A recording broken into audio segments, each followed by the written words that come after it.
Warning: this is a complex subject. Some knowledge of physics and engineering is needed to understand the collapse. The following CBS video shows the north face of World Trade Center 7, just before it started to collapse. The duration of this video is about 18 seconds. What it shows, if you look at the upper left corner of the building, it shows a progressive collapse beginning on the east penthouse, and then subsequently it travels along to the west penthouses and then to the whole building, which collapses down eventually out of view. So let's just take a timing of the overall collapse time. That building number 7 was going to collapse. That appears to be what has happened now. I don't know exactly how many stories the building is, Dan, but standing at the base of it, watching it burn about an hour ago, it looked to be something on the order of 50, 60 stories, as you said, a very, very large office building.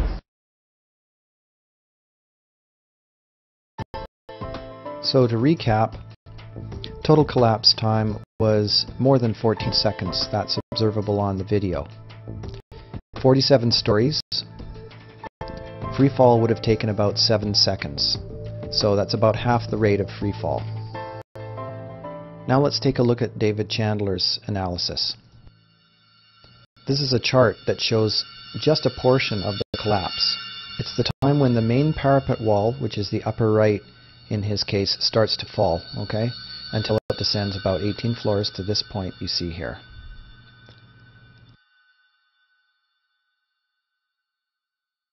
Now this is different from the NIST points. They didn't use the right corner.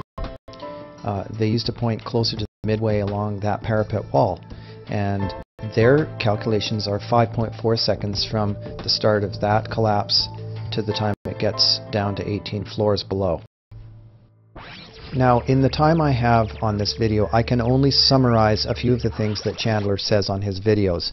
You'll have to go to his videos to look at his entire argument. And I also have provided a link here to my own annotated versions of his 2 videos with my rebuttals to his points of comparison. Let's quote from 3.6 of the NIST report, just to recap.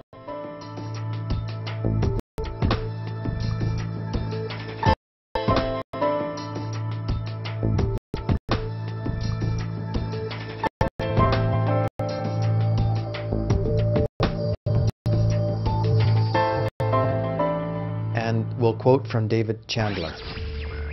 What can we conclude? You can draw your own conclusions, but I think it's pretty clear that the whole idea there is any kind of real 5.4 second collapse interval is a fiction. It's a crude fabrication, and the 3-stage collapse sequence is pseudoscience in the service of an ongoing cover-up.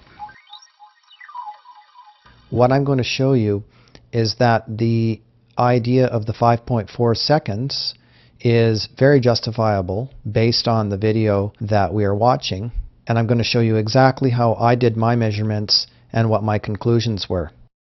First, we have to find the 18 floors from the top of the building.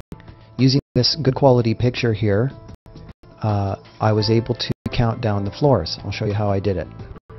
If you look at that large black band at the top of the building there, you can count down each band of floors from the very top of the building. 1, 2, 3, 4. Okay, so we know that that band there is the 4th floor. Now, I made a very high contrast version of the video.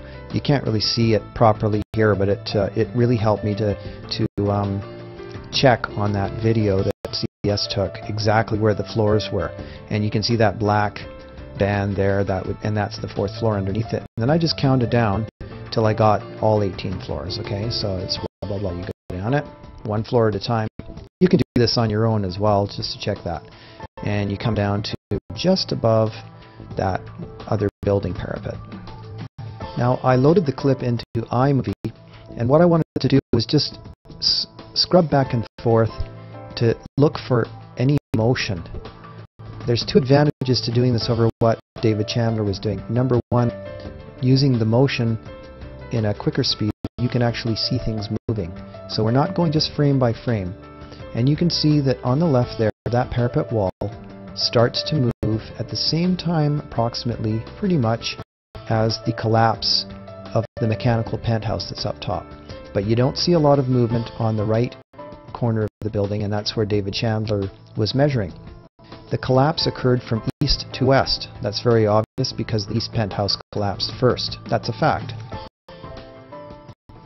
Okay, so once I determined when west penthouse and the parapet wall started collapsing, I wanted to find a start point and edit to the beginning of the clip. So this is what I'm doing in iMovie right here. I just got rid of that.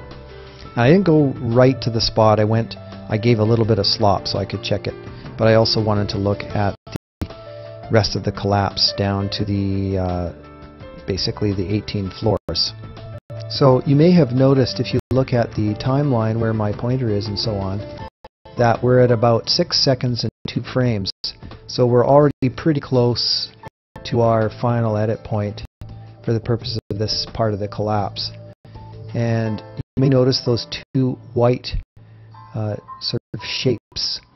Those are stationary points, and those appear to be some reflections that are in the window of the building where this video is taken from. And I use those just to give me a handy lineup point. You'll see those on David Chandler's video as well. There's about, well, roughly 25 floors that you can't see at any time from this angle, by the way. So you can't really see what's going on there, nor can you see the damaged side of the building. This is one of the problems with relying on just the video for your analysis. Okay, I'm just showing you again at the beginning of this clip here that by about 16 or 18 frames into that clip, you can definitely see movement at the top of that penthouse, and by the way, also the parapet wall. So that establishes where movement has already taken place. Going back to the start, I'm going to run this clip down, and this is just about to that 18-story point, give or take. I'm using the frame by frame right now just to find pretty much the location, and you can see in the timeline it says 5 seconds and 14 frames.